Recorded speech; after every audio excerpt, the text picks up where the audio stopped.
फिरौन तब बिल्कुल कंगाल था, दिवालिया था, कर्ज में डूबा हुआ था। कर्ज चुकाने के डर से वह घर में छिपा रहता। इसी वजह से एक एक करके लेनदार फिरौन के घर आने लगे। फिरौन बहुत चालाक और धोखेबाज था। सिर्फ धोखेबाज ही नहीं बल्कि बड़ा ठग था, इसलिए कि वह घर में रहते हुए भी दरवाजा खुला रखता था ताकि लेनदार समझे कि घर में कोई नहीं है। दिन ब दिन लेनदार वहाँ आते लेकिन फिरौन को न देखकर लौट जाते। फिरौन अकेले सोचने लगा, मैं कब तक खुद को इस तरह छिपा सकता हूँ? मुझे खुद को साबित करना ही होगा। उस समय मिस्र आर्थिक दृष्टि से दुनिया में सबसे ऊपर था। फिर फिरौन लेनदारों के डर से रात के अंधेरे में बलक से मिस्र की ओर छिपते हुए निकल पड़ा। पूरी रात सफर करने के बाद वह आखिरकार मिस्र पहुंच गया। थोड़ी दूर चलने के बाद उसकी मुलाकात उसके दोस्त हमान से हुई। हमान ने उसे देखते ही पूछा, प्रिय दोस्त, तुम यहाँ क्यों हो? तुम्हारी क्या हालत है? तब फिरौन ने कहा, दोस्त हमान, मैं बड़ी मुसीबत में हूँ। लेनदारों के डर से भागकर यहाँ आया हूँ। मैं पूरी तरह से कंगाल हूँ, चारों ओर कर्ज में डूबा हूँ। अब मुझे किसी काम की जरूरत है। तब हमान ने कहा, फिरौन, मेरी भी यही हालत है, मुझे भी किसी काम की जरूरत है। इसके बाद फिरौन और हमान काम की तलाश में निकल पड़े। थोड़ी दूर चलने के बाद वे भूख और प्यास से बेहाल हो गए। दूर से उन्होंने देखा कि एक आदमी तरबूज के खेत में तरबूज काट रहा है। फिरौन और हमान धीरे धीरे उस तरबूज के खेत के पास जाकर बोले, चाचा जान, हम बहुत भूखे हैं, क्या हमें कुछ तरबूज खाने को देंगे? यह सुनकर उस आदमी ने उन्हें तरबूज खाने दिया। दोनों ने पेट भरकर तरबूज खाया और संतुष्ट हो गए। फिर उस तरबूज के खेत के मालिक ने उनसे पूछा, मैंने तुम लोगों को पहले कभी नहीं देखा, तुम कौन हो और कहाँ से आए हो? तब फिरौन ने कहा, हम परदेसी हैं, बलक से काम की तलाश में आए हैं। तरबूज के खेत के मालिक ने सोचा कि उसे भी काम करने वालों की जरूरत है, इसलिए उसने उनसे कहा, क्या तुम मेरे पास काम करोगे? हमान ने कहा, बिल्कुल, हम काम करेंगे। तब तरबूज के खेत के मालिक ने कहा, मेरे पास काम करना है तो ईमानदारी से करना होगा, चोरी नहीं की जा सकती। फिरौन बड़ा धोखेबाज था, इसलिए उसने चालाकी से कहा, मैंने जीवन में कभी झूठ नहीं बोला और चोरी तो दूर की बात है। इस तरह चालाकी से फिरौन और उसका दोस्त हमान तरबूज के खेत के मालिक का दिल जीतकर काम पर लग गए। अगले दिन से फिरौन और हमान तरबूज लेकर बाजार जाने लगे। बाजार में तरबूज ऊंचे दाम पर बेचते और मालिक को ज्यादा मुनाफा दिखाते। इस तरह उन्होंने और भी ज्यादा मालिक का दिल जीत लिया। काफी समय बीत गया। एक दिन फिरौन ने उस खेत के मालिक से कहा, चाचा जान, आप तरबूज पीस के हिसाब से हमें बेचें, इससे आपको और ज्यादा मुनाफा होगा। खेत के मालिक ने उसकी बात मान ली। इसके बाद फिरौन अगले दिन फिर बाजार में तरबूज बेचने ले गया। वह तरबूज पीस के हिसाब से खरीदता, कभी कभी कुछ तरबूज चोरी भी करता और बाजार में तरबूज को काटकर टुकड़ों में ऊंचे दाम पर बेचता। इस तरह चालाकी से फिरौन ने बहुत पैसा कमा लिया। एक रात फिरौन ने अपने दोस्त से कहा, हमान, अगर हम सिर्फ तरबूज बेचते रहे तो जिंदगी में कुछ नहीं कर पाएंगे, हमें कुछ और करना होगा। उस समय एक अद्भुत घटना घटी।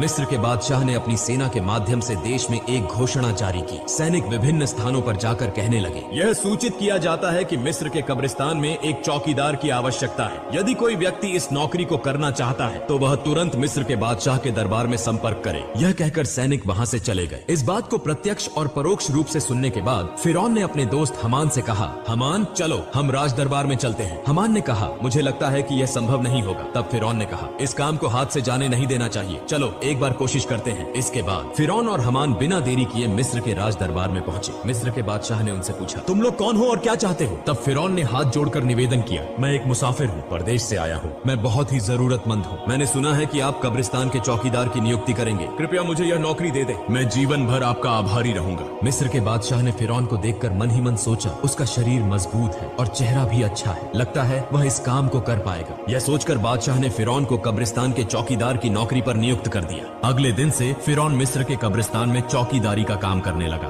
दिन रात वह कब्रिस्तान के गेट पर खड़ा रहता। पास ही एक छोटे से कमरे में उसका दोस्त हमान और वह दोनों साथ रहते थे। एक रात कुछ लोग एक मृत शरीर को दफनाने के लिए आए, लेकिन फिरौन ने उन्हें रोक दिया। उसने उन्हें कब्रिस्तान में प्रवेश नहीं करने दिया। तब उन्होंने पूछा, मामला क्या है? आप हमें लाश दफनाने से क्यों रोक रहे हैं? दरअसल फिरौन बड़ा धोखेबाज और ठग था। उसने चालाकी से कहा, क्या आप नहीं जानते, मिस्र के बादशाह ने नया कानून बनाया है, अगर किसी को लाश दफनानी है तो उसे एक सोने का सिक्का देना होगा। उन लोगों ने फिरौन की बात पर विश्वास कर लिया और उसे एक सिक्का देकर लाश को दफना दिया। इस तरह यह खबर फैल गई कि लाश को दफनाने के लिए एक सोने का सिक्का देना जरूरी है। इसी तरह फिरौन धोखाधड़ी करके बहुत पैसा कमाने लगा। उस समय एक अजीब घटना घटी। मिस्र में अल्लाह का कहर शुरू हो गया। चारों ओर कॉलरा और चेचक की बीमारी से बड़ी संख्या में लोग मरने लगे। कुछ लोग लाश को दफनाने के लिए कब्रिस्तान आए। तब फिरौन ने और भी चालाकी से कहा, मिस्र के बादशाह ने नया कानून बनाया है, अगर कोई व्यक्ति कॉलरा या चेचक से मरता है तो उसे 2 सोने के सिक्के देकर ही इस कब्रिस्तान में दफनाया जाएगा। फिरौन ने धोखाधड़ी से सभी से सोने के सिक्के लेकर बहुत सारा पैसा कमा लिया। इस तरह पूरा साल बीत गया। इसके बाद फिरौन ने अपने दोस्त से कहा, हमान देखो, मैंने 2 बोरियां पैसे कमा लिए हैं, लेकिन अब ये पैसे हमें मिस्र के बादशाह के पास ले जाने होंगे। यह सुनकर हमान चौंक गया। उसने कहा, फिरौन क्या तुम्हारा दिमाग खराब हो गया है? तुमने पैसे कमाने के लिए इतनी मेहनत की, सबको धोखा दिया और अब आखिर में ये पैसे बादशाह को देने जा रहे हो। फिरौन ने कहा, हमान धैर्य रखो, मेरी चालाकी धीरे धीरे सामने आएगी। इसके बाद बिना देर किए अगले दिन फिरौन और हमान 2 बोरियां सोने के सिक्कों की लेकर मिस्र के बादशाह के दरबार में पहुंच गए। मिस्र के बादशाह ने उनसे पूछा, क्या बात है, तुम लोग बोरियां लेकर राज दरबार में क्यों आए हो? तब फिरौन ने कहा, जहां पनाह, मैं 2 बोरियां सोने के सिक्कों के साथ आया हूँ। यह सुनकर बादशाह के मंत्री ने उन्हें डांटते हुए कहा, तुम्हारी हिम्मत कैसे हुई कि तुम मिस्र के बादशाह के सामने खड़े होकर पैसों का घमंड दिखाओ? तब मिस्र के बादशाह ने पूछा, इतने सारे सोने के सिक्के तुम्हें कहाँ से मिले और तुम इसे यहाँ क्यों लाए हो? तब फिरौन ने कहा, जहाँ पनाह, जो लोग मृत लाश को दफनाने आते थे उनसे मैं 1 सोने का सिक्का लेता था। इसके अलावा इसमें मेरी तनख्वाह के पैसे भी शामिल हैं। मेरा असली मकसद यह है कि मिस्र में पिछले 2 साल से जो गरीब लोग कर नहीं चुका पाए, उनकी ओर से मैं ये सोने के सिक्के आपको दे रहा हूँ। कृपया उनकी कर माफी कर दीजिए। यह सुनकर वहाँ मौजूद सभी लोग हैरान रह गए। मिस्र के बादशाह उसके इस कार्य से प्रभावित हुए और उस पर विशेष ध्यान देने लगे। अगले दिन से पूरे मिस्र में यह खबर फैल गई कि एक कब्रिस्तान का चौकीदार ने मिस्र के गरीब लोगों का 2 साल का कर चुका दिया है। पूरे मिस्र के लोग कहने लगे, इतना अच्छा इंसान पूरे मिस्र में दूसरा कोई नहीं हो सकता। अगर यह व्यक्ति हमारे देश का बादशाह होता तो हम कितने सुखी होते। इसी तरह पहले मिस्र के बादशाह और फिर मिस्र के लोगों का दिल जीत लिया। इसके बाद काफी समय बीत गया। एक दिन मिस्र के बादशाह का वृद्धावस्था के कारण निधन हो गया।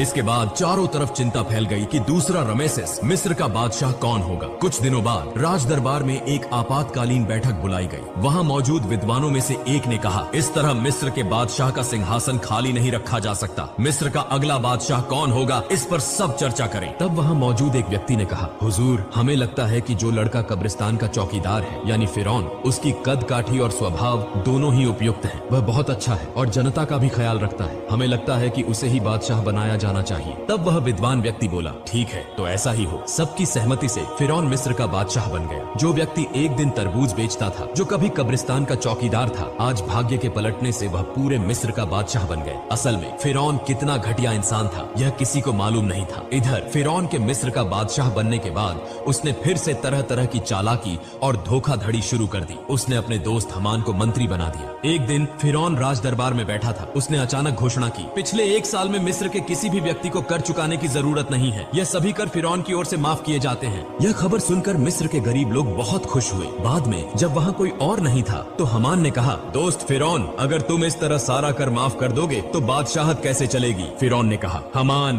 धैर्य रखो, इसके बाद मैं ऐसी चाल चलूंगा कि जीवन भर हम ही पूरे विश्व के बादशाह बने रहेंगे। ऐसी कोई ताकत नहीं होगी जो हमें हरा सके। इसके लिए योजना बनानी होगी। इस बात को कहकर वे दोनों एक एक करके चले गए। अगले दिन से पूरे मिस्र में फिरौन का नाम चर्चित होने लगा। इसी समय हमान ने फिरौन को बुलाकर कहा, मित्र फिरौन, अगर तुम जीवन भर बादशाह बने रहना चाहते हो तो तुम्हें कुछ काम अवश्य करने होंगे। तब फिरौन ने पूछा, वो काम क्या है? इसके बाद हमान ने एक एक करके सब कुछ बताया। फिर फिरौन ने राज दरबार में एक आपातकालीन बैठक का आयोजन किया। फिरौन ने कहा, आज से पूरे मिस्र में कोई शिक्षा व्यवस्था नहीं होगी। सभी पाठशालाएं बंद कर दी जाएंगी। फिरौन ने शाही फरमान दिया, मिस्र के किसी व्यक्ति को शिक्षा लेने और देने की अनुमति नहीं होगी। यदि कोई इस आदेश का उल्लंघन करता है तो उसे मौत की सजा दी जाएगी। पूरे मिस्र में जो लोग छोटे छोटे पत्थरों की मूर्तियां बनाकर पूजा करते थे, उन्हें आदेश दिया गया कि वे उन मूर्तियों को तोड़कर केवल फिरौन की मूर्ति की पूजा करें। इस प्रकार थोड़े ही समय में फिरौन के डर से लोगों ने पढ़ाई लिखाई बंद कर दी और पूरे मिस्र के लोग अल्लाह को भूलकर अज्ञानी और अंधविश्वासी बन गए।